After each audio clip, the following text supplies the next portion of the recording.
नमो भगवते वासुदेवाय। ओम नमो भगवते वासुदेवाय। ओम नमो भगवते वासुदेवाय। मुखं करोति वाचालं पंगुं लंघयते गिरिं यत्कृपातम् अहं वन्दे श्रीगुरो दीनतारिणं परमानंद माधवं श्री चैतन्य।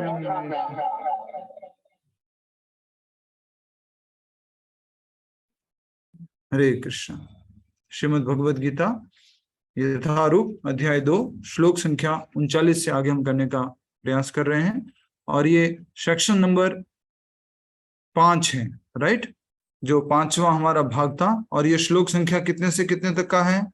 सेक्शन नंबर 5 39 से 46 to 46 39 टू 46 39 टू 46। क्या नाम है इसका? बुद्धि योग। बुद्धि योग, ठीक है। बुद्धि योग को समझेंगे। 39 नंबर का श्लोक है। कृपया करके मेरे साथ में आप समझिए अच्छे से। 39 नंबर का श्लोक, अध्याय 2 गीता का सार, और यहाँ से आगे हम समझने का प्रयास कर रहे हैं। सभी से निवेदन है अच्छे से हमारे साथ में समझिए। अभी तक हमने समझ लिया था भगवान श्री कृष्ण द्वारा अर्जुन को बताए गए निर्देश कि युद्ध उसको क्यों करना चाहिए अर्जुन को, और क्षत्रिय धर्म का पालन करते हुए उसको किस प्रकार से युद्ध करना चाहिए। अब हम उससे आगे समझ रहे हैं श्लोक संख्या 39 से, ठीक है। एषा ते भीता सांख्ये बुद्धिर्योगे तुमाम शृणु बुद्धिया युक्तो यया पार्थ कर्म बंधम प्रहाससि। यहाँ मैंने वैशेषिक अध्ययन सांख्य द्वारा इस ज्ञान का वर्णन किया है। अब निष्काम भाव से कर्म करना बता रहा हूँ, उसे सुनो। हे प्रथा पुत्र, तुम यदि ऐसे ज्ञान से कर्म करोगे तो तुम कर्मों के बंधन से अपने को मुक्त कर सकते हो। अब भगवान क्या बता रहे हैं? निष्काम कर्म योग, साथ ही साथ इसी को क्या बोला गया है? बुद्धि योग। तो किस प्रकार से कर्म करने से हम कर्म बंधन में नहीं फंसते हैं और हम मुक्त हो जाते हैं, पहले भी हम समझ चुके। अगर आपको याद होगा, याद है आपको, क्या लोहा लोहे को काटता है, उसी प्रकार से कर्म बंधन को भी कौन काटेगा? कर्म काटेगा। वो कौन सा कर्म काटेगा? आध्यात्मिक कर्म काटेगा, किसी भी प्रकार के हमारे बंधन को। तो यहाँ पर बताया जा रहा है कि हे प्रथा पुत्र, तुम यदि ऐसे ज्ञान से कर्म करोगे तो तुम कर्मों के बंधन से मुक्त कर सकते हो, अपने आप को मुक्त कर सकते हो कर्म बंधन से। हर कोई व्यक्ति कर्म बंधन से मुक्त होना चाहता है और भगवान यहाँ उसका वो फॉर्मूला बता रहे हैं। आगे बढ़ते हैं। एक शब्द आया है यहाँ पर, वैश्लेषिक अध्ययन। वैश्लेषिक अध्ययन का मतलब क्या है? डिटेल स्टडी, अच्छे से उसके अंदर समझना। सांख्य योग, वैश्लेषिक अध्ययन, ये सबके एक ही शब्द के अलग अलग पर्यायवाची है, सांख्य योग या वैश्लेषिक अध्ययन। पहले भी हम समझ चुके हैं। अब आपने 9 अध्याय तक पढ़ चुके हो, अब वापस दूसरा अध्याय पढ़ रहे हैं, तो जल्दी से आपको समझ में आना चाहिए, जल्दी से क्लैरिटी मिलनी चाहिए, ठीक है। वैश्लेषिक अध्ययन, ऐसे क्यों बैठे हो ऐसे घोर, ऐसे एकदम से टेंशन सा दिखाते हो? तो मुझे फिर ऐसा लग रहा है कि समझ में नहीं आ रहा। जी, तो वैश्लेषिक अध्ययन हमने समझ लिया कि किसी भी वस्तु का डिटेल में जब स्टडी करते हैं कि इसमें क्या क्या इंग्रेडिएंट्स है, कैसे कैसे हैं, तो अभी तक हमें आत्मा और शरीर का वैश्लेषिक अध्ययन किया। अब भगवान निष्काम कर्म करना बता रहे हैं। निष्काम कर्म क्या होता है, ठीक है जी। श्लोक संख्या 40 बहुत इंपॉर्टेंट श्लोक है, याद करना है इस श्लोक को। नेहा विक्रम नाशोसि अस्थि प्रत्यवायो न विद्यते स्वल्पम अप्यस्य धर्म से त्रायतो महतो भयात्। क्या कहा जा रहा है कि महान से महान भय से भी आपकी रक्षा हो जाएगी अगर आप क्या करोगे? थोड़ा सा भक्ति का प्रयास करोगे। तो कहा जा रहा है, अनुवाद पढ़िए मेरे साथ साथ, सभी भक्त लोग वीडियो ऑन करके बैठिए। इस प्रयास में न तो हानि होती है न ही हास। हानि मतलब नुकसान, हास मतलब कम होते जाना। तो जो भक्ति का प्रयास होता है, निष्काम कर्म योग का प्रयास होता है, उसमें किसी भी प्रकार की हानि भी नहीं है और किसी भी प्रकार की कमी भी नहीं होती है। अपितु इस पथ पर की गई अल्प प्रगति भी महान भय से रक्षा करती है। अल्प प्रगति, इस मार्ग में, भक्ति के मार्ग में, निष्काम कर्म योग के मार्ग में अगर थोड़ा सा भी प्रगति करते हैं तो ये महान भय से रक्षा करती है। और सबसे बड़ा भय क्या है? क्या बताया था आपको क्लासेस में? बताइए, सबसे बड़ा भय क्या है? सबसे बड़ा भय क्या है? जन्म और मृत्यु का भय। मृत्यु। जन्म मृत्यु का भय। और बताइए। मनुष्य योनि से गिर जाना। यस, देखिए ना, थोड़ा तो खुश कीजिए ना, थोड़ा सही तो उत्तर देके ऐसे मत करो ना। मनुष्य योनि को खो देना, मनुष्य जीवन को खो देना, ये सबसे बड़ा भय है। तो अगर आपने थोड़ी सी भी भक्ति की है, किसी ने राम बोला है, कृष्ण कृष्ण बोला है, किसी ने हुंडी में जेब में से 10 रुपए निकाल के भी डाले हैं। ऐसा कहते हैं कि एक बार 2000 रुपए के नोट में और 10,000 रुपए के नोट में बहुत डिस्कशन हुआ। क्या डिस्कशन हुआ? 2000 रुपए वाला नोट बोलता है मैं तो बड़े बड़े रिच लोगों के पॉकेट में रहता हूँ, बहुत बड़े बड़े घर में रहता हूँ, ये है वैसे, और सब जगह मैं रहता हूँ ज्यादातर। तो ये 10 रुपए का नोट बोलता है, 10 और 20 रुपए मान लीजिए, 30 रुपए का नोट, ये बोलता है मैं भी बहुत जगह रहता हूँ लेकिन एक जगह ऐसी है ज्यादातर मैं ही रहता हूँ वहां पर। तो वो बोलता है कि मंदिर की हुंडी में मैं ही रहता हूँ। तो किसी ने थोड़ा सा भी अगर सेवा किया है, भक्ति किया है, नाम जप किया है, तो क्या होगा? महान भय से उसकी रक्षा हो जाएगी। और महान भय क्या है? मनुष्य जीवन को खो देना, किसी नीचे योनि में चले जाना, किसी जैसे पशु योनि में चले जाना, ये सबसे बड़ा महान भय है। तो इससे हमारी रक्षा होती है। आगे बढ़ते हैं, किसके द्वारा? थोड़ी सी भी अगर हम भक्ति करते हैं इससे। ये हम पहले कर चुके हैं, इसके ऊपर बड़ी बड़ी क्लासें हो चुकी हैं, तो आप रिकॉर्डिंग सुन सकते हैं, और वहां नोट्स बनाए थे वो आपके काम आ सकते हैं। अब ज्यादा नोट्स बनाने में रुचि मत रखिए, अभी रुचि रखिए खाली अच्छे से श्रवण करने में। जहां कोई एक दो पॉइंट आते नहीं तो जो बाकी बोल रहा हूँ वो आप सुनेंगे ही नहीं। ठीक है, तो इसके लिए हमने एक बहुत बढ़िया पॉइंट भी बताया था, अगर आपको याद होगा, बाला साहेब ठाकरे ने जो हमारा जुहू का मंदिर है उसको बचाने के लिए मदद की थी, और उन्होंने थोड़ी सी मदद की थी, उनकी मृत्यु पर बहुत सारे भक्तों ने जाकर के बड़ा कीर्तन किया था। तो किसी भी प्रकार का थोड़ा सा भी भक्ति में प्रयास महान भय से रक्षा करता है। अजामिल ने थोड़ी सी भक्ति की थी, अंत समय में विष्णुदूत आए थे और उसकी रक्षा की थी यमदूतों से। इस प्रकार हमारे ऊपर विशेष कृपा है अगर हम भक्ति करते हैं, थोड़ा सा भी भक्ति का अभ्यास करते हैं। तो थोड़ी सी भक्ति, लाभ कितना? बहुत बड़ा, किसी प्रकार का नुकसान नहीं, विन विन सिचुएशन है, नो लॉस, नो डेप्रिसिएशन। ऐसे अभी जैसे अभी हम जहाँ बैठे वो गाड़ी का शोरूम है, हुंडई गाड़ी का बहुत बड़ा शोरूम है ये। तो ऐसा कहते हैं कि मोबाइल और गाड़ी अगर ऑफिस से वो शोरूम से बाहर निकल गई तो उसका प्राइस तुरंत कम हो जाता है, इमीडिएटली। उसके बाद दोबारा आप कहो कंपनी वाले से सर उसी प्राइस में ले लीजिए, कोई नहीं लेगा आपसे। तो वैसे भक्ति में ऐसा नहीं है कि भक्ति किया तो प्राइस हमारा जो हास हो जाएगा, थोड़ा सा कम हो जाएगा, भक्ति का लाभ ऐसा नहीं होता है, उल्टा बढ़ता जाता है और आगे बढ़ते रहते हैं। आगे बढ़िए, श्लोक संख्या 41। अब आ जाता है वेद। वेद शब्द का अर्थ होता है, कौन बताएगा वेद शब्द का अर्थ क्या होता है? जल्दी से बताइए, वेद शब्द का अर्थ क्या? ज्ञान का भंडार प्रभु जी। बहुत सुंदर, वेद का अर्थ है ज्ञान का भंडार। ठीक है, तो ऐसा ज्ञान का भंडार जहां सब जगह सब तरह का ज्ञान मिलता है। कोई बिजनेस का ज्ञान है, परिवार चलाने का ज्ञान है, और कुछ सेल्स करने का ज्ञान है, कुछ स्वर्ग जाने का ज्ञान है, भौतिक बंधन से मुक्त होकर वैकुंठ जाने का ज्ञान है, सब प्रकार का ज्ञान मिलता है, उसको क्या बोलते हैं? वेद। तो यहाँ पर बताया जा रहा है व्यवसायत्मिका बुद्धि एकेह कुरु नंदना बहुशाखा अनंताश्च बुद्धि अव्यवसायिनाम। पहले इसको समझिए अच्छे से, इस वाले श्लोक को, फिर हम आगे जो इसका वेदों से संबंधित कॉन्टेक्ट है उसको समझेंगे।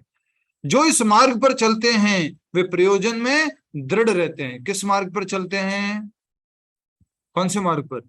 भक्ति के मार्ग। प्रभु जी। के मार्ग। जो थोड़ा सा भी निष्काम कर्म योग का ये जो भक्ति का मार्ग है उसमें थोड़ा सा भी अगर कोई चलते तो वो अपने काम में कैसे रहते हैं? दृढ़ रहते हैं, और उनका लक्ष्य भी एक होता है, एकमात्र, एकेह कुरु नंदना। और जो दृढ़ प्रतिज्ञ नहीं है उनकी बुद्धि अनेक शाखाओं में विभक्त रहती है। हमेशा याद रखिएगा, आप सब लोग पेरेंट्स की कंप्लेन रहती है, या हम सब लोगों की अपनी खुद की कंप्लेन रहती है, मन नहीं लगता है, मन भटकता रहता है, बहुत सारी बातों में भटकता रहता है, एक जगह एकाग्र नहीं होता है। वही लिखा हुआ है यहाँ पर, जो अपने प्रयोजन में दृढ़ नहीं है। मैं क्यों आया हूं भक्ति में, क्यों गीता क्लास अटेंड कर रहा हूं, क्या कर रहा हूं मैं, ये उसके लिए उसको क्लैरिटी नहीं है, दृढ़ नहीं है अपने प्रयोजन में, तो उसका मन जो है भटकता रहेगा। बहु शाखा, पेड़ में बहुत शाखा होती है, बहुत सारी शाखाएं होती है, वैसे उसके मन की भी क्या होगी? बहुत सारी शाखाएं होगी। Right, next. तो बच्चों को भी आप ये बता सकते हैं कि आप गोल के लिए, अपने लक्ष्य के लिए एकाग्र हो जाइए और उस लक्ष्य के लिए कार्य करिए। श्लोक संख्या 42 एंड 43, 42 और 43, जहां पर भी सेक्शन पूरा होता है मुझे तुरंत अलर्ट कीजिएगा। ठीक है, सेक्शन जहां पर पूरा होता है।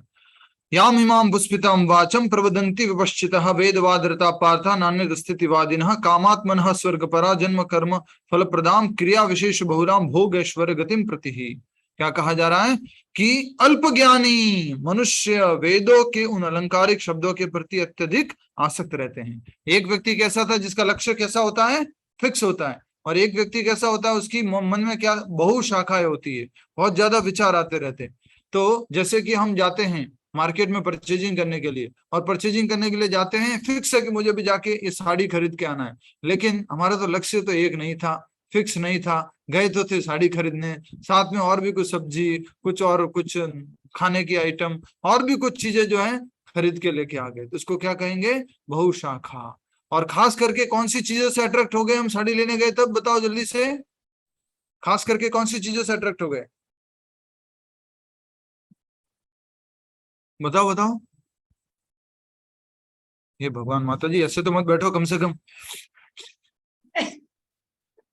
प्रभु जी, और दूसरी भौतिक चीजों से, दूसरी और सब्जी कपड़ों से, ज्वेलरी से। कपड़ों से।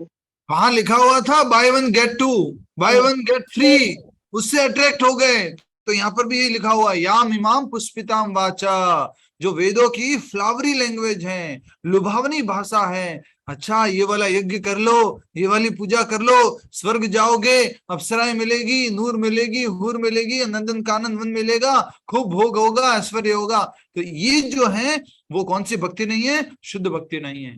जहां पर स्वर्ग जाने के बाद खुद के भोग की इच्छा है, वो भक्ति नहीं है, वो निष्काम कर्म योग नहीं है। तो यहाँ पर निष्काम कर्म योग करता है व्यक्ति, वो तो मन में दृढ़ रहता है, लेकिन किसी का मन जो भटकता रहता है उसके बारे में बताया गया है। तो क्या बोला है देखिए, अल्पज्ञानी मनुष्य वेदों की अलंकारिक, अलंकारी मतलब लुभावनी, वेदों में लुभावनी भाषा लिखी हुई है, उसके शब्दों के प्रति अत्यधिक आसक्त रहते हैं। क्यों? क्योंकि लुभावनी भाषा से आसक्त होना शुरू करेगा, फिर धीरे धीरे धीरे धीरे वो आगे बढ़ेगा। हम सब लोग भी ऐसे ही आए थे।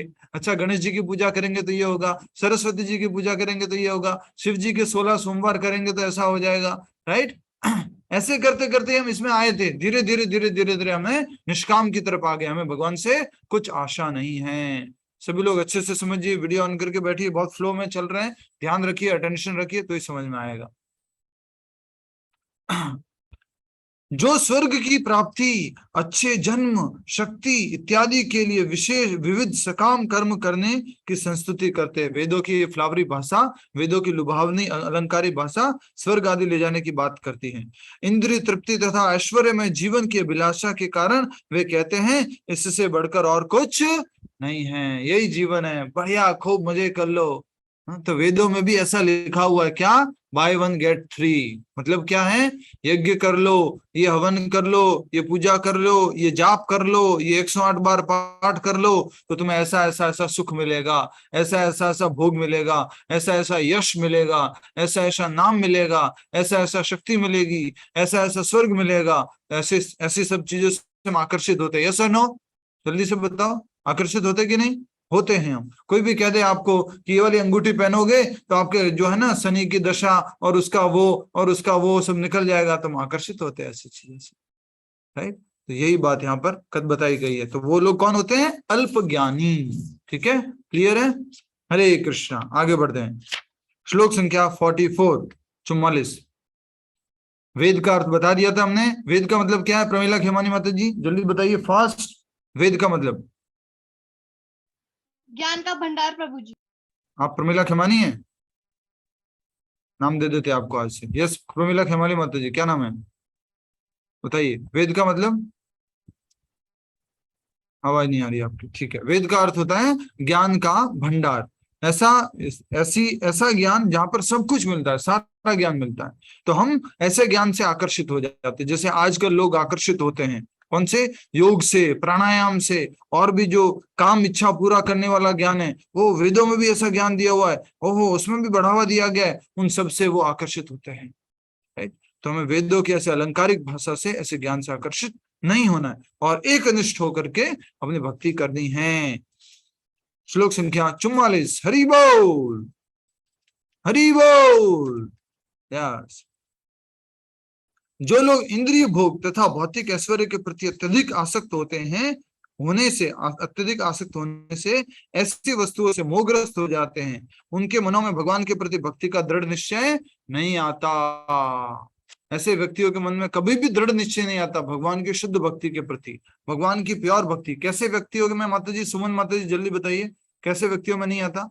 सुमन माता जी जयपुर। अल्पज्ञानी व्यक्तियों में, जिनको इस हाँ, तरह अल्पज्ञानी व्यक्ति क्या करते हैं?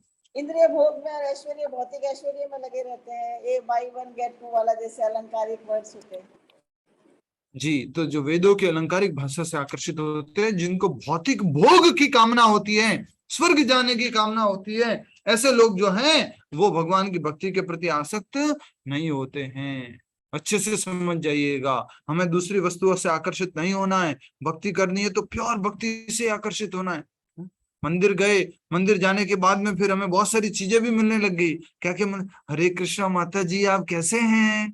आप तो बहुत समय से भक्ति कर रहे हैं ना, आप तो सीनियर माता जी हैं। हाँ हाँ, मैं सीनियर हूँ। यस। तो बहुत सारी चीजें मंदिर जाने पर भी मिलेगी, उससे हम कहीं बह नहीं जाए, अपनी माला जप, अपना कीर्तन, अपना जप वो ना छूट जाए, जिसके लिए हम भक्ति में आए थे वो कहीं मकसद से हट नहीं जाए। इसलिए बोला जाता है, गए थे हरि भजन को ओटन लगे कपास, राइट। इसलिए भक्ति में हमें डिटरमाइंड रहना है। यही कहा जा रहा है, जो लोग इंद्रिय भोग तथा भौतिक ऐश्वर्य के प्रति अत्यधिक आसक्त होने से ऐसी वस्तुओं से मोहग्रस्त हो जाते हैं, उनके मनों में भगवान के प्रति दृढ़ निश्चय नहीं होता, उनके मन में दृढ़ निश्चय नहीं आता भक्ति करने के प्रति। अभी भी बहुत आशा रहती है, अभी तो दुकान चलाना है ना, अभी तो बिजनेस करना है ना, अभी तो और पैसा कमाना है ना, अभी तो और दुकान खोलनी है ना, अभी तो और ज्यादा बिजनेस करना है ना, अभी तो खूब और पैसा कमाना है ना, अभी तो और प्रॉपर्टी बनानी है ना। उनके मन में डिटरमाइन नहीं आता है एकदम। कभी भी उनको पूछो कितनी माला करते हो? प्रभु जी अभी तो 1 माला, 2 माला, 5 माला तक हो जाती है। अरे भैया 16 माला कब करोगे? 2 साल हो गए, 3 साल हो गए अच्छे से जुड़े हुए। करेंगे, देखेंगे, कोशिश करेंगे। क्यों ऐसा स्थिति है उनकी? क्योंकि अभी भी आकर्षित है, मेरी दुकान, मेरा ऑफिस, मेरा घर, मेरा बिजनेस मुझे संभालना है, मैं करूंगा, डबल करूंगा और बढ़ाऊंगा। उस कारण से वो डिटर्मिनेशन नहीं आ पा रहा है। भोग ऐश्वर्य, भोग के प्रति, भोग और ऐश्वर्य। देखिए, भोग होना गलत नहीं है, अच्छे से समझिए, भोग होना गलत नहीं है। जो भी अपने अनुकूल भोग है, शास्त्रों के अनुकूल जो भोग होता है वो होना गलत नहीं है। लेकिन क्या गलत है? ऐश्वर्य होना क्या गलत है? भोग ऐश्वर्य प्रसक्ता नाम। जल्दी बताओ, भोग का मतलब क्या हुआ? इंद्रिय भोग। ऐश्वर्य का मतलब क्या हुआ? जल्दी बताओ। ऐश्वर्य, भोग और ऐश्वर्य, भोग और ऐश्वर्य। ऐश्वर्य का मतलब क्या है? धन प्राप्त करना या अधिक लालच। ठीक नहीं है, इसलिए उत्तर मैंने यस नहीं कहा। यस, ऐश्वर्य, भोग, ऐश्वर्य। ऐश्वर्य का मतलब क्या है? भौतिक सुख, धन संपत्ति, भौतिक सुख। कृष्णा, इतनी छोटी छोटी बातें फिर तो सेकंड चैप्टर होगा ही नहीं कभी। ऐश्वर्य का मतलब है धन संपत्ति। तो भौतिक भोग और ऐश्वर्य कोई बात नहीं है, पैसा है, बहुत ज्यादा है, गाड़ी है, बंगला है, बहुत कुछ अच्छी बातें हैं। और जो सैंक्शन भोग है, जो प्रमाणिक भोग है वो भी है। लेकिन सबसे बड़ी गलती क्या होती है? प्रसक आसक्ता नाम। अगर हम इनसे आसक्ति कर बैठते हैं तो गड़बड़ हो जाता है। तो भोग और ऐश्वर्य से क्या नहीं होना है? आसक्ति नहीं होना है। अगर है तो ठीक है, नहीं है तो भी ठीक है। पर हम लोग तो अगर नहीं है तो रोने लग जाते हैं। भोग और ऐश्वर्य के प्रति आसक्ति नहीं होनी। अच्छे से समझिए इन बातों को, ठीक है।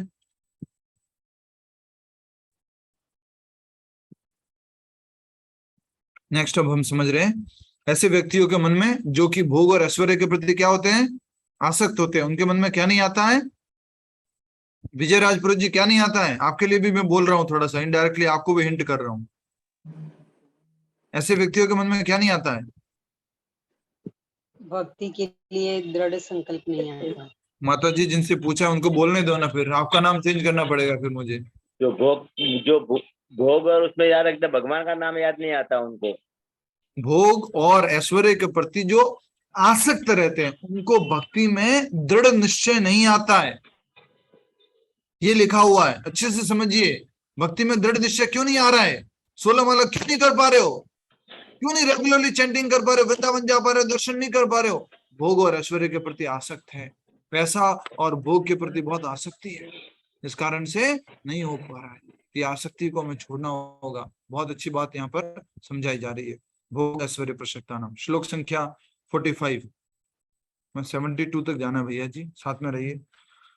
श्लोक संख्या 45। वेदों में मुख्यतया प्रकृति के 3 गुणों का वर्णन हुआ है। हे अर्जुन, इन 3 गुणों से ऊपर उठो। वेदों में 3 गुण बताए गए। कौन कौन से 3 गुण हैं? प्रमोद कुमार जी,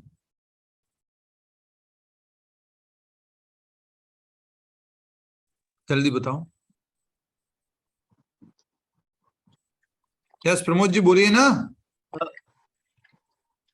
राजसिक, तामसिक और सात्विक, राजसिक, तामसिक। जी बहुत अच्छा, जल्दी उत्तर देना चाहिए था। 9 अध्याय पूरा हो चुके, बहुत पढ़ लिया इनके बारे में। सत्व, रज, तम, सात्विक, राजसिक और तामसिक 3 गुण हैं। तो भगवान श्री कृष्ण कह रहे हैं कि तुम्हें इस आसक्ति से मुक्त होना होगा भोग और ऐश्वर्य के प्रति। तो वो कैसे होगा? जब हम 3 गुणों से ऊपर उठोगे। त्रैगुण्य विषय अवैध निस्त्रैगुण्य भव अर्जुन, निर्द्वंद्व नित्य सत्वस्थो निर्योग क्षेम आत्मवान। कह रहे हैं वेदों में मुख्यतया प्रकृति के 3 गुणों का वर्णन हुआ। वेदों में अलंकारी भाषा बताई गई है। हे अर्जुन, इन 3 गुणों से ऊपर उठो। इशारा करो सभी लोग, इन 3 गुणों से ऊपर उठो, इन 3 गुणों से मुक्त हो जाओ। कौन सा गुण में आ जाओ? शुद्ध सत्व में, शुद्ध सत्व गुण में आ जाओ। समस्त द्वैतों और लाभ तथा सुरक्षा की सारी चिंताओं से मुक्त होकर आत्मपरायण बनो। हमें कैसा बनना है? आत्मपरायण, स्वार्थी बनना है, आत्मा का कल्याण सोचना है। हमें क्या बनना है? बोलो, स्वार्थी। कैसा स्वार्थी बनना है? आत्मा का कल्याण किसमें, वो सोचना है। शरीर का कल्याण नहीं, पैसा पैसा पैसा पैसा पैसा, वो कल्याण नहीं। झुनझुनवाला जी ने भी बहुत पैसा कमाया था, लेकिन क्या हुआ? शरीर छोड़ के चले गए, पैसा सब छोड़ के चले गए, कुछ साथ में नहीं जाता। तो कहा जा रहा है 3 गुणों से ऊपर उठो। सत्वगुण, रजोगुण, तमोगुण, तीनों से उठो। मैं आप सभी को एक साथ स्क्रीन पे देख पाता हूं, इसलिए आपका अटेंशन इधर होना है। कोई इधर देख रहा है, कोई उधर देख रहा है, कोई एकदम सीरियस बैठा हुआ है। अटेंशन इधर थोड़ा दिखाइए कि आप सुन रहे हैं। ऐसा नहीं होना चाहिए। यस। तो समस्त द्वैतो, द्वैतो मतलब क्या होता है? जल्दी बताओ। पूनम गर्ग माता जी बहुत दुखी लग रहे हैं आज, मुझे लगता है। बताइए समस्त द्वैत क्या होता है?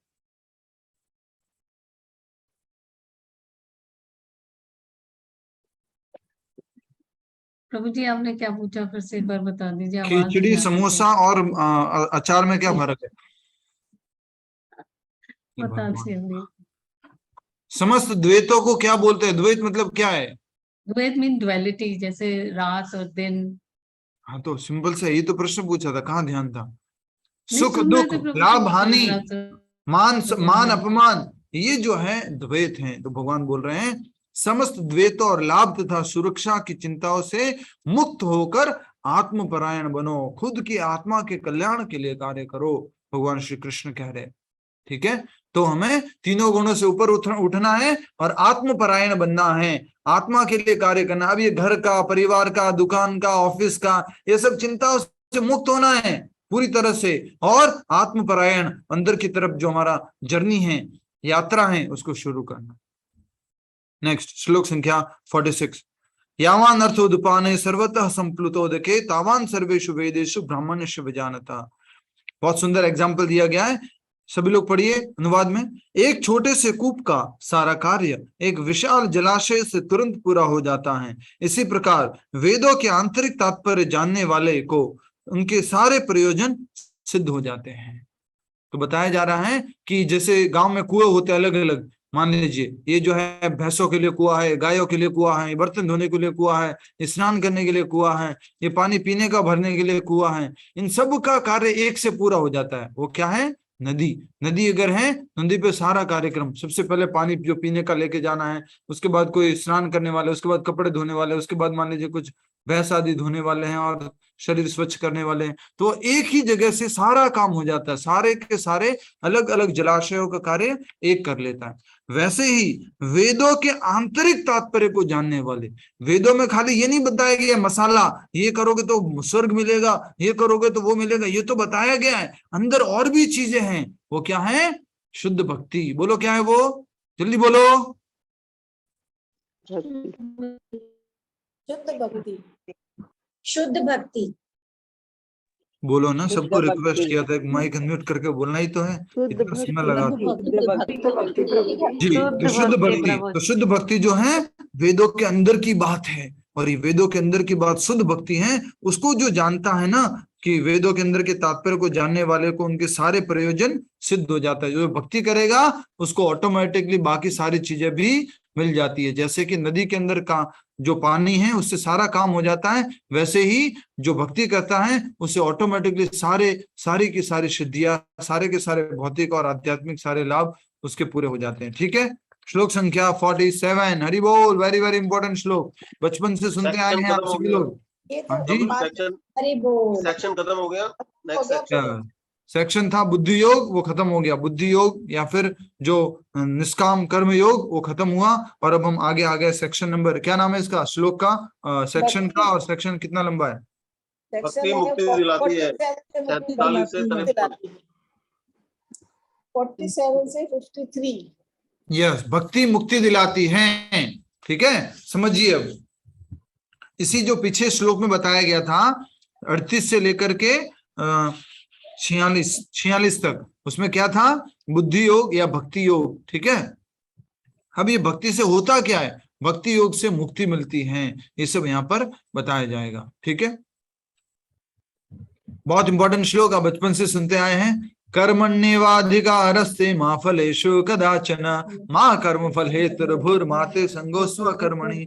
भगवान बहुत सुंदर बात कह रहे हैं। क्या कह रहे हैं? देखिए, अनुवाद पढ़िए सभी लोग मेरे साथ साथ। तुम्हें अपना कर्म करने का अधिकार है, कर्म करने का अधिकार है, किंतु तुम कर्म के फलों के अधिकारी नहीं हो। उस कर्म का फल क्या आएगा उसके अधिकारी तुम नहीं हो, तुम्हें अपना कर्म करने का अधिकार है। ठीक है, तुम न तो कभी अपने को कर्मों के फलों का कारण मानो, ओहो मैंने कर्म किया था इसलिए फल आया है, तो फल का कारण खुद को मत मानो कि मैंने मेहनत की और मैंने जो है इस बार जन्माष्टमी के लिए मैंने इतनी सारी सेवा इकट्ठी की। तो मैं मेरा बात बताता हूँ हरिनाम दास का, कि हाँ मैंने बहुत मेहनत की, उससे बहुत सारा डोनेशन इकट्ठा हुआ और बहुत ऐसा हुआ। तो अपने को कर्म के फलों का अपने को क्या नहीं मानना है, कारण नहीं मानना है। न ही कर्म न करने में कभी आसक्त हो, कर्म के फल का अधिकारी मैं नहीं हूं, कर्म के फल कर्म करने का जो फल आया है उसका लाभ भी मैं नहीं लूं, तो फिर मेरा क्या मतलब? तो मैं इससे अच्छा तो क्या करता हूं, कर्म करना ही छोड़ देता हूं। तो ऐसा भी नहीं होना चाहिए, अपना कर्तव्य करना है, कर्तव्य करना हमारा अधिकार है, तो हमें कर्तव्य करने का अधिकार है। कर्म के फलों से हमें अधिकार नहीं है, और कर्म के फलों का कारण भी अपने आप को नहीं मानना है, और कभी भी कर्म न करने से कभी आसक्त होना है। ठीक है, नेक्स्ट, समझ में आ गया आपको? श्लोक संख्या 48। अब कर्म क्या होता है इसको समझिए अच्छे से। कई बार लोग बोलते हैं कर्मी पूजा है, कर्मी पूजा, कर्म करते रहो, भगवद गीता में कर्म बताए, कर्म बताए। अब कौन सा कर्म करना है वो यहाँ बताया गया। हे अर्जुन, जय तथा पराजय के समस्त आसक्ति त्याग कर समभाव से अपना कर्म करो, क्योंकि तुम कर्म करने के क्या हो, अधिकारी हो। फल की इच्छा मत करो कि फल क्या मिलेगा, जय मिलेगी या पराजय मिलेगी, उसका चिंता मत करो, अपना कर्म करो। और ऐसी समता योग कहलाती है। योग किसे कहते हैं? जो ऐसे समभाव में काम करता है उसको क्या बोलते हैं? योग। अच्छे से समझिए, ऐसे समभाव में काम करने को क्या बोलते हैं? योग। कैसे समभाव में? पूनम गर्ग माता जी पूरा आश्चर्य के 12 बजे रहते हैं आज चेहरे में, आजकल मालूम नहीं क्या है। क्या चीज प्रभु जी, क्या बोला आपने? नहीं, मैं क्वेश्चन का आंसर मैं कर रही हूँ, मेरे को लगा बोलिए बाद तो, में आपने कुछ बोला बोलिए है। बोलिए बोलिए बोलिए। संभाव रखना, चाहे सुख हो चाहे दुख हो चाहे कुछ भी हो, आदमी को संभाव रहना है। संभाव ऐसी स्थिति में कार्य करने को योग कहते हैं। सुख और दुख की आशा के बिना लाभ, जैसे लिखा ना, जय तथा पराजय की समस्त आसक्ति को त्याग कर समभाव में अपना कर्म करो। ऐसी समता, इस समता में रहना योग कहलाता है। इस स्थिति में रहने को योग कहते हैं। योग कहते हैं। ठीक है, नेक्स्ट। तो कल से आपको कोई भी पूछेगा कर्मी पूजा है, कर्मी पूजा है, कर्म करो कर्म करो, तो आपका उत्तर होना चाहिए आपका कर्म योग होना चाहिए। योग मतलब क्या होना चाहिए? बिना जय और पराजय की इच्छा के बिना होना चाहिए। तभी आपका कर्म क्या है? पूजा है। तभी आपका कर्म जो है वो योग है। आपका कर्म योग होना चाहिए। ठीक है, नेक्स्ट, श्लोक संख्या 49। हे धनंजय, भक्ति के द्वारा समस्त गर्हित कर्मों से दूर रहो। गर्हित कर्म क्या होते हैं? कुसुम सरोवर माता जी फास्ट बताइए। भक्ति के द्वारा समस्त गर्हित कर्मों से दूर रहो। अब भाई खाली अच्छे से श्रवण करो, अभी अच्छे से समझो। पहले पूरा नोट्स बनाए हुआ है, अच्छे से सब कुछ बताया हुआ है। यस, गर्हित कर्म क्या होते हैं? गर्हित कर्म मतलब जो शास्त्रों में नहीं बताए गए हैं। यस, जो शास्त्रों में नहीं बताए गए हैं, ऐसे कर्म जो नहीं करने चाहिए। तो कहा जा रहा है कि भक्ति के द्वारा समस्त गर्हित कर्मों से दूर रहो। भक्ति का इतना अच्छा अभ्यास करो कि पाप कर्म में नहीं लगो, और उसी भाव से भगवान की शरण ग्रहण करो, भगवान की शरण में जाओ। गर्हित कर्मों से दूर रहो, भक्ति करो, और भक्ति के द्वारा भगवान की शरण में जाओ। जो व्यक्ति अपने सकाम कर्म फलों को भोगना चाहते हैं वे कृपण हैं। वो कौन है? कंजूस। जो अपने सकाम कर्म के फलों को भोगना चाहते हैं, वो क्या समझते हैं? फल का अधिकारी मैं हूं और मैंने मेहनत किया है, फल आया तो एंजॉय भी मैं करूंगा। तो ऐसा जो है कंजूस व्यक्ति है, ठीक है, उसको कृपण कहा गया। श्लोक संख्या 50। बुद्धि युक्तो जहाति हा उभे सुकृत दुष्कृते तस्माद् योगा युज्यस्व योगशः कर्मसु कौशलम। कहा जा रहा है भक्ति में संलग्न व्यक्ति इस जीवन में ही अच्छे तथा बुरे कार्यों से अपने को मुक्त कर लेता है। इसी जीवन में अच्छे तथा बुरे कार्यों से मुक्त कर लेता है। अच्छे और बुरे दोनों, अच्छे से समझिए। फिर से क्या बोला जा रहा है? बुरे कर्मों से तो मुक्त होना ही होना है, लिखा हुआ है गर्हित कर्मों से दूर रहो, पिछले श्लोक में बोला है गर्हित कर्मों से दूर रखता है, लेकिन अच्छे कर्मों से भी दूर रखना है। तो अच्छा कर्म क्या हो गया? अच्छा कर्म किसको बोलेंगे? प्रभु जी जो पुण्य कर्म होते हैं, जिन्हें पुण्य कर्म है उससे भी दूर रहना है, क्योंकि पुण्य भी बंधन डालते हैं। हाँ, पुण्य भी बंधन डालते हैं। तो इसलिए कहा जा रहा है कि भक्ति में संलग्न मनुष्य इस जीवन में ही अच्छे तथा बुरे कार्यों से अपने को मुक्त कर लेता है। अतः योग के लिए प्रयत्न करो, क्योंकि सारा कार्य कौशल यही है। कार्य कौशल किसे कहते हैं? Expert worker, expert man, intelligent person किसको कहा गया है? जो पुण्य और पाप कर्मों से मुक्त रहता है, और इसी जीवन में ही उन सबसे, अपने पापों से, अपने बुरे कर्मों से, अच्छे कर्मों से मुक्त रहता है, और योग का अभ्यास करते हैं। उसको क्या बोलते हैं? कार्य कौशल। हरेक कार्य को भगवान कृष्ण से जोड़कर करने को कार्य कौशल बोलते हैं। हरेक कार्य को भगवान श्री कृष्ण से जोड़कर करने को कार्य कौशल बोलते हैं। Expert person. कभी कभी आप लोग देखते हैं, कोई भी प्रभु जी मिलेंगे, माता जी मिलेंगे, कोई डिवोटी मिलेंगे, कोई भी आप बात बोलो कि वहां पर एक्सीडेंट हो गया था, उतने लोग मारे गए।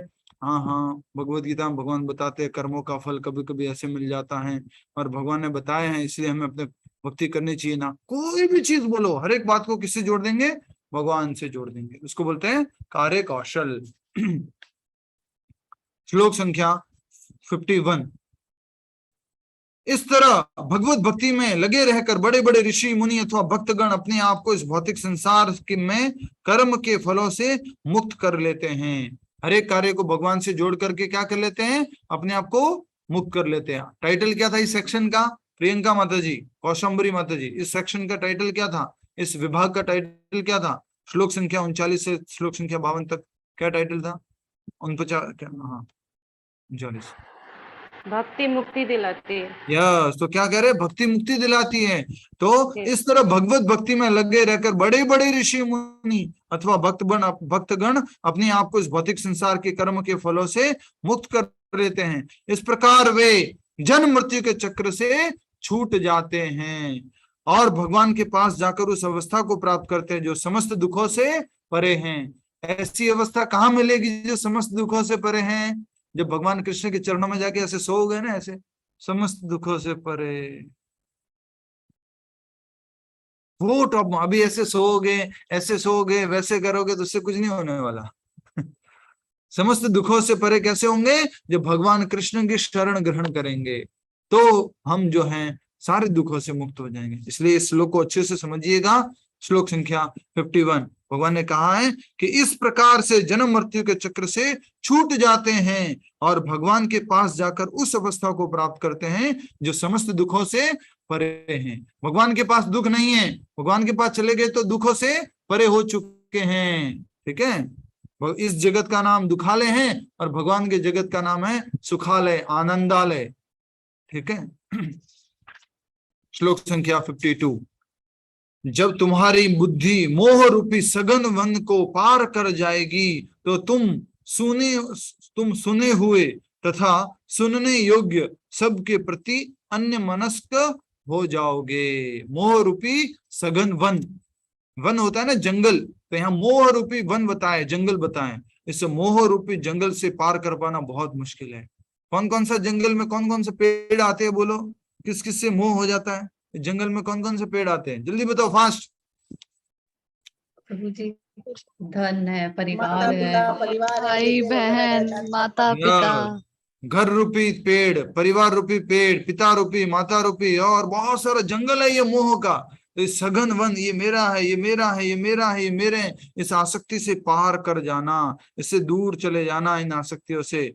तो जब तुम्हारी बुद्धि मोह रूपी सघन वन को पार कर जाएगी तो तुम सुने हुए तथा सुनने योग्य सबके प्रति क्या हो जाओगे? अन्य मनस्क। अन्य मनस्क मतलब अनडिस्टर्ब्ड, एक जैसे उदासीन, प्रभु जी उदासीन। यस, कोई मतलब नहीं है। तो ये बहुत ही अच्छी स्थिति को प्राप्त कर पाएगा भक्ति के द्वारा, और पूरी तरह से वो मुक्त रहेगा पाप और पुण्य के कर्मों को। इस प्रकार से सेक्शन यहाँ पे खत्म होता है 52 पे। 53 पे, ठीक है, ओके। हाँ, जब तुम्हारा मन वेदों की अलंकारमयी भाषा से विचलित न हो और वह आत्म साक्षात्कार की समाधि में स्थित हो जाए, तब तुम्हें दिव्य चेतना प्राप्त हो जाएगी। हम तो वेदों की अलंकारमयी भाषा से आकर्षित होते हैं। इस भक्ति में लाइन में आते हो ना, तो दुर्गा सप्तशती का पाठ करना है, कोई कुछ गणेश जी का पाठ करना है, कुछ हनुमान जी का पाठ करना है। अभी जो गणेश जी का फेस्टिवल आ रहा है, चतुर्दशी आ रहा है, गोविंदा क्या नाम है, गणपति बापा मोरिया, तो वो करना ही करना है। ये सब वो गणपति जी ऐसे ऐसे आशीर्वाद मिलेगा, वैसे मिलेगा, घर सुखी होगा, परिवार सुखी होगा, तबीयत सबकी ठीक रहेगी। हम सब लोग ऐसी भाषाओं से आकर्षित हो जाते हैं। इसलिए कहा जा रहा है कि ऐसी वेदों की अलंकारमयी भाषा से विचलित नहीं होता हो और आत्म साक्षात्कार की समाधि में स्थित हो जाए, तब तुम्हें दिव्य चेतना प्राप्त हो जाएगी। तब कौन सी कॉन्सियसनेस मिलेगी? ट्रांसेंडेंटल दिव्य चेतना। हर समय कृष्ण चिंतन, कृष्ण सेवा, कृष्ण प्रचार ही मन में चलता रहेगा। श्लोक संख्या 54, सेक्शन नंबर 6, कौन सा? 7। यस, स्वाद, क्या नाम है? उच्च स्वाद। उच्च स्वाद कौन सा? जलेबी का? भक्ति का। यस, उच्च स्वाद वो बताया जा रहा है। तो वेदों की अलंकार में भाषा हो गई, अब इससे छूटे कैसे? स्वर्ग आदि के आनंद के भोग ऐश्वर्य से कैसे छूटे? तो जब उच्च स्वाद मिलेगा तो नीच स्वाद छूट जाएगा। जल्दी से बोलिए, जब हायर टेस्ट मिलेगा तो लोअर टेस्ट छूट जाएगा ऑटोमेटिकली। जी, तो श्लोक संख्या 54 से शुरू कर रहे हैं। बस जल्दी से आप साथ देंगे तो अच्छे से पूरा का पूरा हो जाएगा रिवीजन। और आप इसमें कुछ इनपुट देना चाहते हैं, प्रभु जी इतना फास्ट तो कर रहे हो, पर इसमें एक दो चीज ऐड कर लोगे तो टाइम भी ज्यादा नहीं लगेगा और अच्छे से हमें समझ भी आ जाएगा। ऐसा कुछ कहना चाहते हो वो भी आप कह सकते हो। सर प्रभु जी, मैं बोल सकती हूँ छोटी सी चीज अगर पॉसिबल है तो? प्रभु जी, मैंने चैप्टर पढ़ा नहीं हुआ, तो जो भी श्लोक चल रहा है ना, उसका एक मेन वर्ड चाहे बता दिया, उसको मैं मार्क कर लूंगी, कोई एक मेन वर्ड श्लोक। ठीक है, उसके लिए तो आपको फिर रिकॉर्डिंग सुननी पड़ेगी।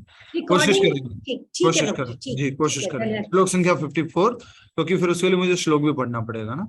स्थित प्रज्ञ से का भाषा, तो इसमें जो श्लोक हमें शब्द है वो स्थित प्रज्ञ है। अर्जुन ने कहा, अर्जुन ने प्रश्न पूछता है, ये सारी बातें हो गई। अभी तक भगवान ने बता दिया बुद्धि कैसी होनी चाहिए, एकदम मोह रूपी सघन वन को पार कर जो की होनी चाहिए, एकाग्र होनी चाहिए, वेदों की अलंकारमयी भाषा से आकर्षित नहीं होनी चाहिए, दिव्य चेतना में स्थित होनी चाहिए। अब अर्जुन का प्रश्न है, क्या प्रश्न है? अर्जुन ने कहा, हे कृष्ण, अध्यात्म में लीन चेतना वाले व्यक्ति स्थित प्रज्ञ के क्या लक्षण है? ऐसे व्यक्ति के लक्षण क्या है? वो व्यक्ति कैसे बोलता है और क्या उसकी भाषा क्या है, वह किस तरह बैठता है और किस तरह चलता है? भगवान एक बात बताओ, अब कैसे मालूम पड़ेगा कि ये जो स्थित प्रज्ञ व्यक्ति है ये सघन वन से पार कर चुका है, मोह रूपी जंगल से दूर हो चुका है? कैसे मालूम पड़ेगा? उसका लक्षण क्या है? तो लक्षण पूछे जा रहे हैं। क्लियर हो गया आपको? क्लियर है? हरि बोल, यस और नो? फास्ट जल्दी उत्तर दो। पीछे भगवान ने बताया कि ऐसे ऐसे ऐसे करके तुम वेदों के अलंकार में भाषा से आकर्षित नहीं होना है, मोह रूपी सघन वन से पार कर जाना है, तीनों गुणों से ऊपर उठ जाना है। तो अर्जुन पूछ रहे उसके लक्षण क्या है, कैसे मालूम पड़ेगा कि व्यक्ति तीनों गुणों से ऊपर उठा हुआ है, कैसे मालूम पड़ेगा कि ये आसक्ति रहित है, भोग और ऐश्वर्य से आसक्त नहीं है, कैसे मालूम पड़ेगा? तो ये भगवान से अर्जुन ने प्रश्न पूछता है, प्रश्न पूछे हैं स्थित प्रज्ञ व्यक्ति किसे कहते हैं? स्थित प्रज्ञ, प्रज्ञ मतलब क्या होता है? बोलो जल्दी से फास्ट, प्रज्ञ का मतलब क्या है? बुद्धि बुद्धि, स्थित प्रज्ञ, जो कृष्ण में स्थित हो चुकी है बुद्धि, उस व्यक्ति के लक्षण क्या है? तो क्या क्या पूछा है? वो कैसे बोलता है, वो कैसे, उसकी भाषा क्या है, किस तरह बैठता है और किस तरह चलता है। तो इसके आंतरिक मीनिंग भी है, वो आंतरिक मीनिंग क्या क्या थे, कौन बता सकता है? किसी को मालूम है? कैसे बोलता है उसका मतलब क्या है, कैसे बैठता है, क्या भाषा है उसका मतलब क्या है, और वो चलता है उसका मतलब क्या है, बैठता है उसका मतलब क्या है? आंतरिक मीनिंग जल्दी से बताइए, फास्ट। तटस्थ वृत्ति रखना, कृष्ण भावना भावित होना, ये है। नहीं, जैसे हर कोई सेंसेस कृष्ण में ही लगाना। हरे कृष्ण प्रभु जी। यस, वो कैसे बोलता है मीन्स उसका बिहेवियर कैसा है, व्यवहार उसका व्यवहार कैसा है, कैसे बोलता है मतलब उसका व्यवहार कैसा है, व्यवहार कैसे करता है, अरे इसका व्यवहार तो खराब है, तो स्थित प्रज्ञ व्यक्ति का व्यवहार कैसा होता है, कैसे बोलता है, उसका अर्थ ही है। नेक्स्ट सुनिधि माता जी। उसकी भाषा क्या है, यानी सुख दुख में वो कैसी प्रतिक्रिया करता है। या सुख दुख के प्रति कैसी प्रतिक्रिया करता है, सुख दुख आ जाए तो जीवन में उसकी प्रतिक्रिया क्या है, पहले ही समझ चुके हैं। सुख दुख में क्या रहता है? संभाव रहता है। उसकी भाषा, उसको कैसे बोलता है मतलब क्या है, वो रिएक्ट कैसे करता है, रिएक्ट भी कैसे करता है, उसमें भी संभाव रहता है वो। नेक्स्ट तीसरा क्या है? फिर कैसे बैठता है, यानी अपनी इंद्रियों पर कैसे कंट्रोल करता है। यस, बैठता है मतलब इंद्रियों को कैसे नियंत्रित करता है। और चौथा है कैसे चलता है, मतलब यानी भगवान की सेवा में। यस, इंद्रियों को कैसे भगवान की सेवा में लगाता है। ये 4 प्रश्न पूछे हैं अर्जुन ने, उसके क्या क्या लक्षण है बताइए भगवान।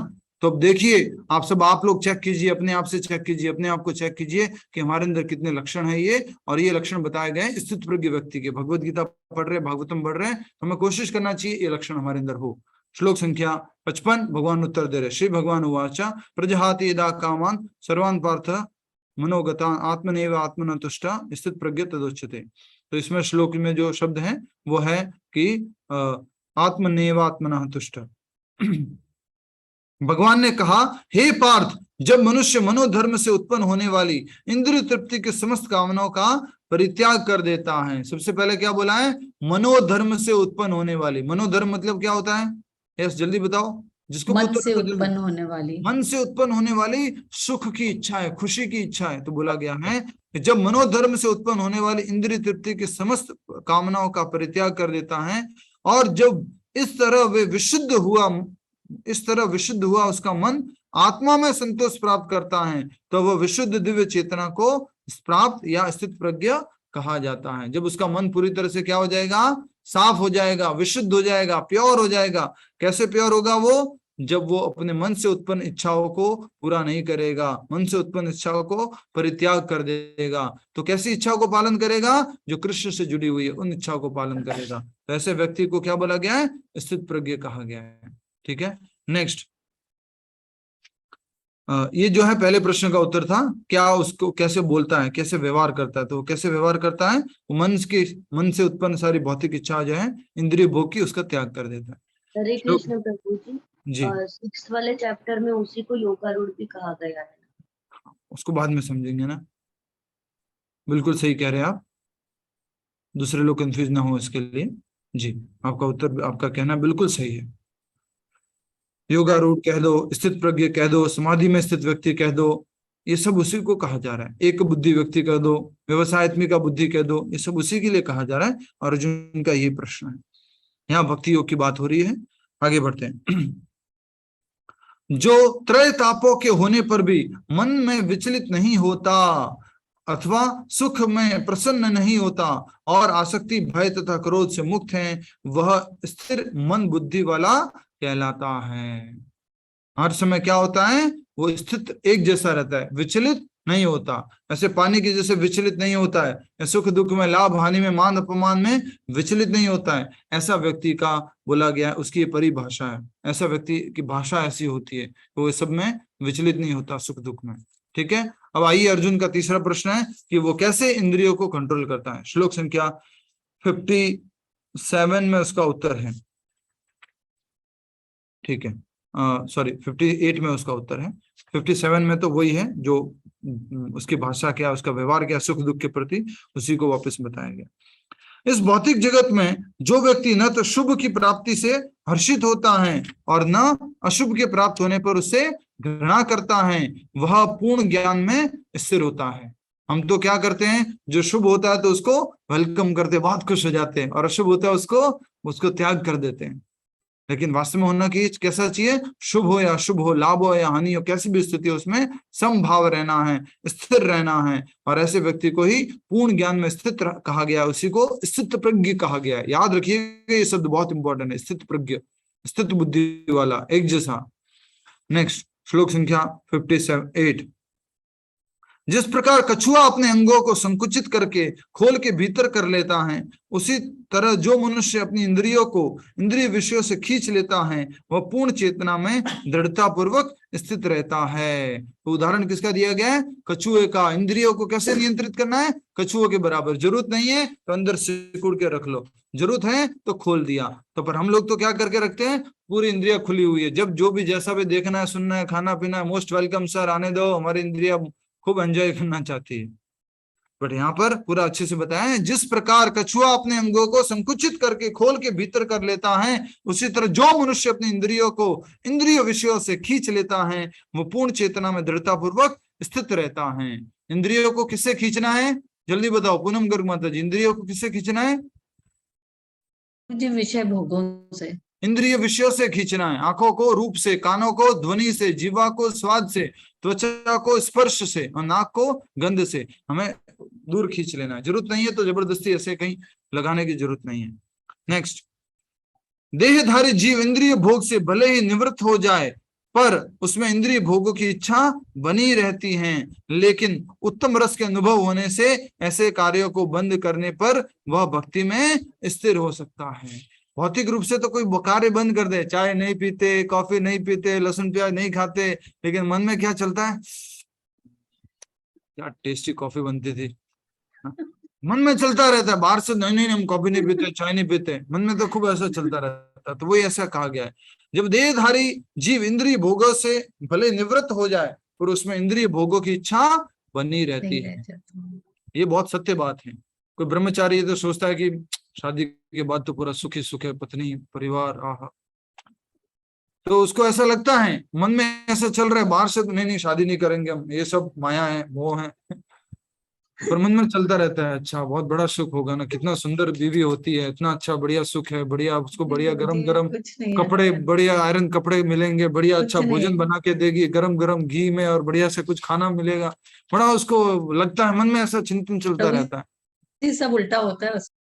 अच्छा जी, देहधारी जीव इंद्रिय भोग से भले ही निवृत्त हो जाए, पर उसमें इंद्रिय भोगों की इच्छा बनी रहती है, लेकिन उत्तम रस के अनुभव होने से ऐसे कार्यों को बंद करने पर वह भक्ति में स्थिर हो जाता है। भक्ति में स्थिर कैसे होंगे, जब हमें हायर टेस्ट मिलेगा, उच्च स्वाद मिलेगा, तो ऑटोमेटिकली लोअर टेस्ट छूट जाएगा और हम भक्ति में क्या हो जाएंगे, दृढ़ हो जाओगे। जो वेदों की अलंकार में भाषा है, ऐसा करोगे तो ऐसा मिलेगा, ऐसा करोगे तो वैसा मिलेगा। आजकल हम बहुत आकर्षित होते हैं, कोई भी एडवर्टाइज अगर ये बोल देता है ना कि ये वाली क्रीम लगाओगे तो हमेशा एकदम मॉइस्चराइज स्किन रहेगी आपकी और आप गोरे सुंदर दिखोगे, तुरंत हम यस वेलकम सर ऑर्डर कर दो तुरंत।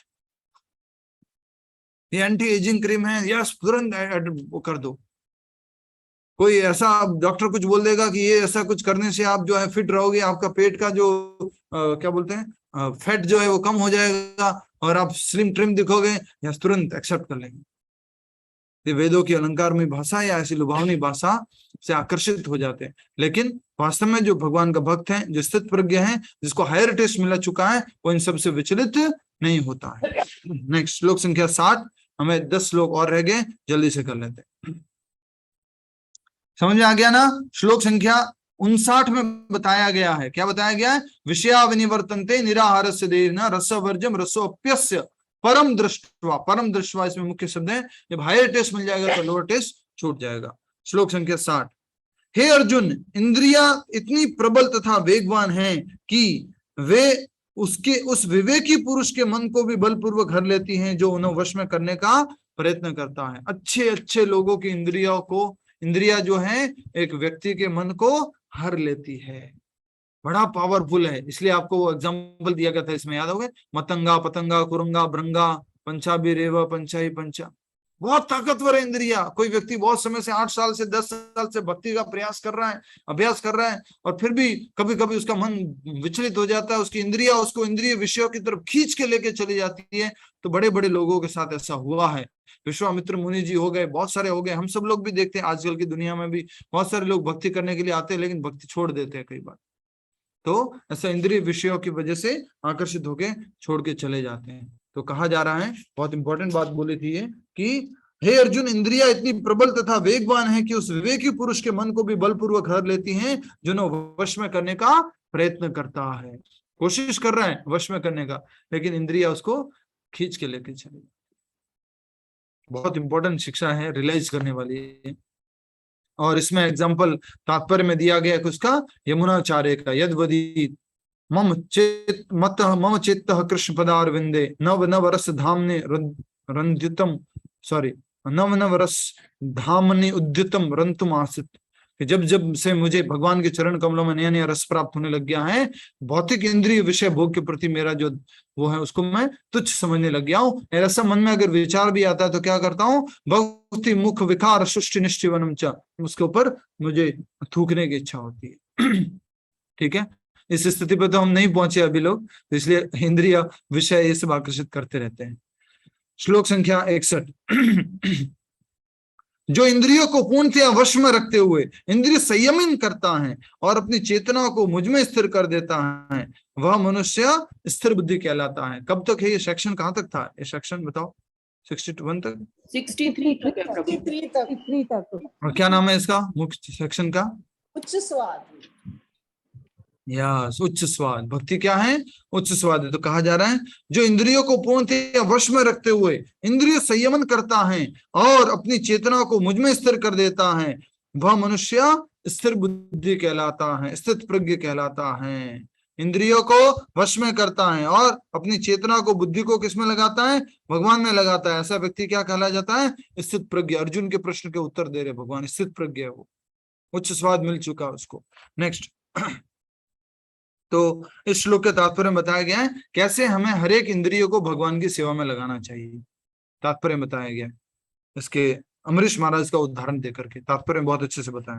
अब आ गया है 62 नंबर का वेरी इंपॉर्टेंट श्लोक, जिसमें बताया जा रहा है कि कैसे हमें क्रोध आता है, कैसे हम आकर्षित हो जाते हैं इंद्रिय विषयों से। श्लोक संख्या 62। ध्यायतो विषयान् पुंसः संगस्ते सुपजायते संगात संजायते कामा कामात् क्रोधो भिजायते। इंद्रिय विषयों का चिंतन करते हुए मनुष्य को उनमें आसक्ति उत्पन्न हो जाती है। इंद्रिय विषयों का चिंतन करने से हमें क्या रोकना है? किसका चिंतन करना है? कृष्ण का चिंतन करना है। इंद्रिय विषयों का चिंतन नहीं करना है। हम इंद्रिय विषयों का चिंतन करते रहते हैं, हमें किसका चिंतन करना है? कृष्ण का चिंतन करना, ये ध्यान रखना है। जिसका चिंतन करोगे उसी से क्या हो जाएगी? बोलो बोलो, आसक्ति हो जाएगी। आसक्ति हो जाएगी। तो हमें चिंतन कृष्ण का करना है, श्रवण कृष्ण का करना है, दर्शन कृष्ण का करना है, प्रसाद कृष्ण प्रसादम पाना है। तो हमारी जो आसक्ति है वो कृष्ण से हो जाएगी। याद है इसके लिए क्या बोला था मैंने? कौन बताएगा कौन सा एग्जाम्पल बेस्ट सूट होता है इस श्लोक पे? जल्दी बोलो, फास्ट।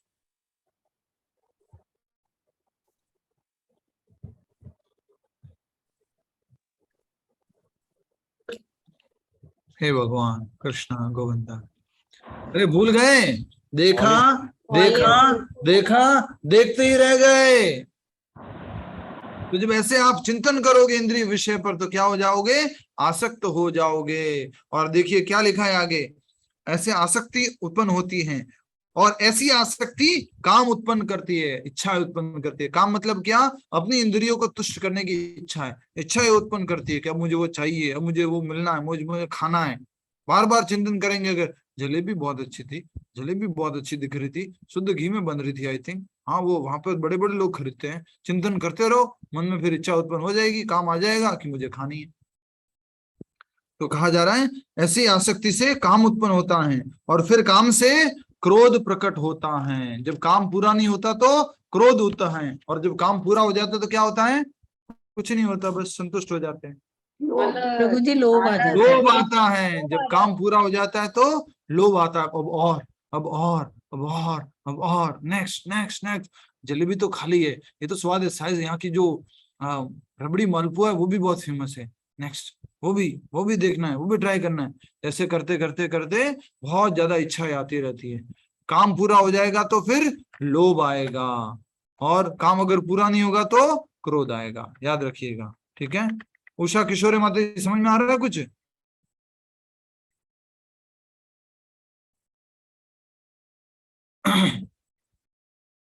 श्लोक संख्या 63। क्रोध से पूर्ण मोह उत्पन्न होता है। मोह का मतलब क्या है?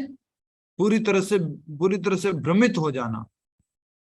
अधिक आसक्ति को क्या बोला जाता है? पूर्ण मोह। अत्यधिक आसक्ति के कारण पूर्ण मोह। तो क्रोध से पूर्ण मोह उत्पन्न होता है, और मोह से स्मरण शक्ति का विभ्रम हो जाता है, मेमोरी लॉस, मोह के कारण। फिर कोई जानता नहीं है, भाई है, बहन है, पिता है, माता है, कुछ मालूम नहीं। जब स्मरण शक्ति भ्रमित हो जाती है तो बुद्धि नष्ट हो जाती है, और जब बुद्धि नष्ट होने पर मनुष्य भवकूप में पुनः गिर जाता है। क्रोध आ गया तो मोहित हो गया, और मोहित हो गया तो स्मरण शक्ति चली गई, स्मरण शक्ति चली गई तो बुद्धि नष्ट हो गई, और बुद्धि नष्ट हो गई तो मनुष्य वापस उसी स्थान पर आ जाता है जहां से शुरुआत किया था, भौतिक जगत में। वहीं वापस काम, क्रोध, लोभ, मोह, मद, मत्सर या उसी चीजों में, इंद्रिय विषयों में फंस जाता है। नेक्स्ट श्लोक संख्या 64। किंतु समस्त राग तथा द्वेष से मुक्त, अपनी इंद्रिय को संयम द्वारा वश में करने में समर्थ व्यक्ति भगवान की पूर्ण कृपा प्राप्त कर सकता है। जो व्यक्ति अपनी इंद्रियों को संयम करने में सफल हो गया है, वो उसको क्या मिलेगी? भगवान की कृपा। तो थोड़ा काम तो आपको भी करना है, इंद्रियों का संयमन तो आपको भी करना है। हरे कृष्ण। नया सेक्शन शुरू हो रहा है, सेक्टर ये 64 नंबर के श्लोक से। क्या नाम है? समाधि जा रहा है। किंतु समस्त राग तथा द्वेष से मुक्त एवं अपनी इंद्रियों को संयम द्वारा वश में करने में समर्थ व्यक्ति भगवान की पूर्ण कृपा प्राप्त कर सकता है। भगवान की पूर्ण कृपा मिलेगी किसको? जिसने अपनी इंद्रियों को संयमित किया। God help those who help themselves. बहुत इंपॉर्टेंट बात है ये, बड़ा मुश्किल होता है। कई बार हम इंद्रिय संयमन नहीं करते हैं तो भगवान की भी कृपा नहीं होती, ठीक है, वेरी इंपॉर्टेंट। अब आता है नेक्स्ट श्लोक, श्लोक संख्या 65। इस प्रकार से कृष्ण भावनामृत में तुष्ट व्यक्ति के लिए संसार के तीनों ताप नष्ट हो जाते हैं, और ऐसी तुष्ट चेतना होने पर उसकी बुद्धि शीघ्र ही स्थिर हो जाती है। Very very important. क्या कहा है? कृष्ण भावनामृत में होता है वो व्यक्ति, और उस कारण से संसार के तीनों ताप तो नष्ट हो जाते हैं। कौन कौन से ताप हैं? आदि भौतिक, आदि दैविक और आदि आत्मिक। तीनों ताप है। तीनों तापों से वो पूरी तरह से मुक्त हो जाता है। और ऐसी तुष्ट चेतना वाला, ऐसा पूरा क्लियर व्यक्ति, इसको किसी भी प्रकार के ये तीनों ताप डिस्टर्ब नहीं करते हैं, ऐसा व्यक्ति की बुद्धि क्या हो जाती है? स्थिर हो जाती है, शीघ्र स्थिर हो जाती है। मतलब क्या हो गई है? समाधि फिक्स हो गई है। समाधि का मतलब समझ रहे ना? पूरी तरह फिक्स्ड, अनडिस्टर्ब, अनवेवर्ड, वो समाधि है। तो प्रसाद का मतलब क्या होता है? भगवान की अहेतु की कृपा, प्रसाद। पिछले श्लोक में क्या बोला था कि जो इंद्रियों को संयम कर लेता है उसको क्या मिलेगी? भगवान की कृपा। तो जिसको भगवान की कृपा मिल गई है उसको क्या मिलेगी? तीनों तापों से मुक्ति, और वो तुष्ट रहेगा, सुखी रहेगा, और उसकी बुद्धि भी स्थिर रहेगी, भगवान में स्थित रहेगी। समझ में आ गया आपको? आप इंद्रिय कंट्रोल करोगे तो भगवान क्या देंगे? प्रसाद। प्रसाद क्या देंगे? तीनों तापों से मुक्ति। तीनों तापों से मुक्ति मतलब कि अनडिस्टर्ब रहोगे आदि भौतिक, आदि दैविक और आदि आत्मिक क्लेशों से, और इस प्रकार आपकी बुद्धि क्या हो जाएगी? पूर्ण स्थिर हो जाएगी, तुष्ट हो जाएगी। समझ में आ गया आपको? आप कुछ करोगे इंद्रिय संयम, भगवान देंगे प्रसाद, और प्रसाद से क्या होगा कि आप तीनों तापों से डिस्टर्ब नहीं होंगे, आपकी बुद्धि स्थिर हो जाएगी। नेक्स्ट श्लोक संख्या 66। जो कृष्ण भावनामृत में परमेश्वर से संबंधित नहीं है उसकी न तो बुद्धि दिव्य होती है न ही मन स्थिर होता है, जिसके बिना शांति की कोई संभावना नहीं है। शांति के बिना सुख हो भी कैसे सकता है? सुख के लिए क्या होना जरूरी है? शांति होना जरूरी है। तो शांति कैसे मिलेगी? जो कृष्ण भावनामृत में अगर कोई व्यक्ति स्थित होगा तो उसको क्या मिलेगी? और शांति। शांति के लिए क्या जरूरी है? तुष्टि। शांति के लिए क्या जरूरी है? तुष्टि, तो पिछले श्लोक में बता दिया था कि वो तुष्ट रहता है व्यक्ति। तो जो कृष्ण भावनामृत में परमेश्वर से संबंधित नहीं है, जो तुष्ट नहीं है, जो कृष्ण से जुड़ा हुआ नहीं है, उसकी न तो बुद्धि दिव्य होती है, न ही उसका मन स्थिर होता है, जिसके बिना शांति की कोई संभावना नहीं है। तो अगर शांति चाहिए तो क्या होना है? युक्त होना है। अयुक्त व्यक्ति है उसको शांति नहीं मिलेगी, जो कृष्ण से जुड़ा हुआ नहीं है उसको शांति नहीं मिलेगी। ठीक है, शांति किसको मिलेगी? युक्त, जो कृष्ण से जुड़ा हुआ है, जिसकी बुद्धि भगवान कृष्ण से जुड़ी हुई है। ठीक है, जल्दी से वापस से समझिए, जो कृष्ण भावनामृत में स्थित है उसकी बुद्धि क्या होगी? दिव्य, और उसका मन क्या होगा? स्थिर, और इस मन स्थिर की होने की वजह से शांति होगी, और शांति होने की वजह से क्या होगा? सुख होगा। और इसका जस्ट अपोजिट क्या होगा? जो कृष्ण से जुड़ा हुआ नहीं है, जो कृष्ण भावनामृत में नहीं है, उसकी बुद्धि दिव्य नहीं है, उसका मन स्थिर नहीं है, और मन स्थिर नहीं है तो उसको कोई शांति नहीं है, और शांति नहीं है तो सुख की कोई संभावना है ही नहीं। सुख कैसे हो सकता है? ठीक है, नेक्स्ट। ये पहला पीस फॉर्मूला था सेकंड चैप्टर में। श्लोक संख्या 67। जिस प्रकार पानी में तैरती नाव को प्रचंड वायु दूर बहा ले जाती हैं, उसी प्रकार विचरणशील इंद्रियों में से कोई एक जिस पर मन निरंतर लगा रहता है, मनुष्य की बुद्धि को हर लेती है। मन तो फिक्स है, बुद्धि फिक्स है, लेकिन फिर भी एक इंद्रिय ऐसी आ गई, कोई भी एक इंद्रिय, कोई भी एक शौक, कोई भी एक इंद्रिय विषय, वो हमें क्या कर रहेगी? व्यक्ति की बुद्धि को हर लेती है, उस बुद्धि को मार देती है, उस बुद्धि के ऊपर हावी हो जाती है। कोई बात नहीं ना, थोड़ा तो चलता है, इतने से कुछ नहीं होता है। ऐसे करके ये बुद्धि हावी हो जाती है। बिना लहसुन प्याज का ही तो है ना, इसमें क्या है? कोई बात नहीं, ले सकते हैं, उसमें भगवान को भोग नहीं लगा, लेकिन है तो बिना लहसुन प्याज। वो एक इंद्रिय भी उसको हरा देती है। इसलिए कहा गया है कि जिस प्रकार पानी में तैरती हुई नाव को प्रचंड वायु दूर बहा ले जाती है, उसी प्रकार विचरणशील इंद्रियों में से कोई एक जिस पर मन निरंतर लगा रहता है, मनुष्य की बुद्धि को हर लेती है। वो जैसे आंख है, कहीं वो बार बार सुंदर चीजें ढूंढती रहती है, मन इसी के साथ जुड़ा हुआ है, तो क्या होगा? मनुष्य की बुद्धि को हर लेती है। फिर उसको मालूम नहीं पड़ता क्या अच्छा है क्या बुरा, बस वो इंद्रियों के पीछे भागता रहता है। श्लोक संख्या 68। जल्दी से सभी लोग साथ दीजिए, 4 श्लोक और बचे हो बस। अतः हे महाबाहो, जिस पुरुष की इंद्रियां अपने अपने विषयों से सब प्रकार से विरत होकर उसके वश में है, उसकी बुद्धि निसंदेह स्थिर है, वो समाधि में स्थित है। जिसकी इंद्रिया और इंद्रिय विषय, इंद्रिया जो इंद्रिय विषयों से क्या है?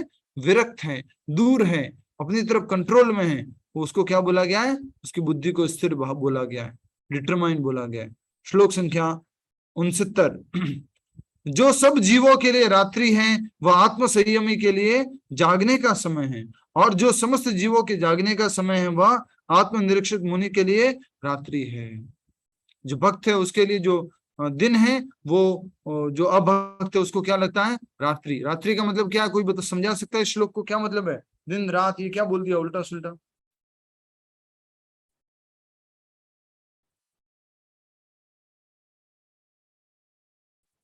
समझाइए जल्दी से, टाइम नहीं है। भौतिकतावादी लोग को रात्रि बोला गया प्रभु जी। नहीं प्रभु जी, प्रभु जी, रात्रि means when we are not in senses. ज्ञान है, इसमें ज्ञान है। बस ठीक है, बिल्कुल ठीक है, ठीक है, ठीक है, ठीक है, ठीक है, ओके ओके ओके ओके, ध्यान दीजिए। भौतिकतावादियों के लिए ये माला जप करना, ये कीर्तन करना, ये भजन करना, ये सब रात्रि है। उसके लिए क्या है? मेहनत करना, पैसा कमाना, ये करना, वो करना, ये दिन है, यही सब कुछ है। लेकिन अध्यात्मवादी व्यक्ति के लिए क्या है? क्या माया में लगा हुआ है, वो रात्रि है उसके लिए। उसको वो क्या लगता है? रात्रि लगता है। भक्ति करता है वो, उसको दिन लगता है। समझ में आ गया आपको? क्लियर है? नेक्स्ट श्लोक संख्या 70। जो पुरुष समुद्र में प्रवेश करती रहने वाली नदियों के समान इंद्रियों समान इच्छाओं के निरंतर प्रवाह से विचलित नहीं होता, और जो सदैव स्थिर रहता है, वह शांति प्राप्त कर सकता है। वह नहीं जो ऐसी इच्छा को तुष्ट करने की चेष्टा करता है। इच्छाएं कितनी होगी? बोलो, अनगिनत इच्छाएं होगी। जिस प्रकार से समुद्र के अंदर बारिश के समय में बहुत सारी नदियां आती है, लेकिन समुद्र फिर भी कैसा रहता है? स्थिर रहता है।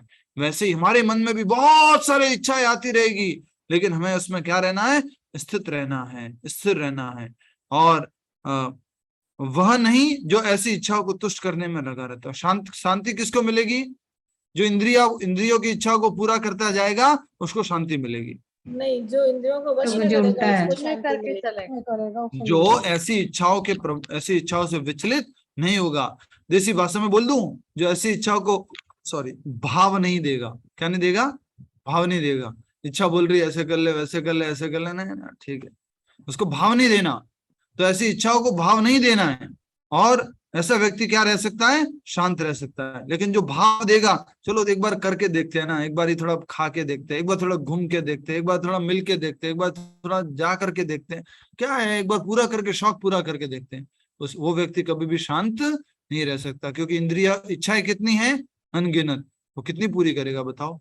और लोभ बढ़ता जाएगा, पूरी करता जाएगा तो लोभ बढ़ता जाएगा, तो कभी शांति नहीं प्राप्त कर सकता। श्लोक संख्या 71 एंड 72, लास्ट 2 श्लोक बचे हुए। 71, जिस व्यक्ति ने इंद्रिय तृप्ति की समस्त इच्छाओं को परित्याग कर दिया है, जो इच्छाओं से रहित रहता है, और जिसने सारी ममता त्याग दी है। बहुत अच्छा श्लोक है। विहाय कामान सर्वान पुंसाम चरति निस्पृह निर्ममो निरहंकार स शांतिम अधिगच्छति। जिस व्यक्ति ने इंद्रिय तृप्ति की समस्त इच्छाओं का परित्याग कर दिया है, मुझे इंद्रिय तृप्ति करना ही नहीं है, सारी इच्छाओं को छोड़ दिया उसने। जो इच्छाओं से रहित रहता है। इच्छाओं से रहित हो सकते हैं क्या? कौन सी इच्छाओं से रहित रहता है? इंद्रिय तृप्ति की इच्छाओं से रहित रहता है। और जिसने सारी ममता त्याग दी है। ममता मतलब क्या? ममता मतलब क्या, जल्दी बताओ? अटैचमेंट। मेरा है।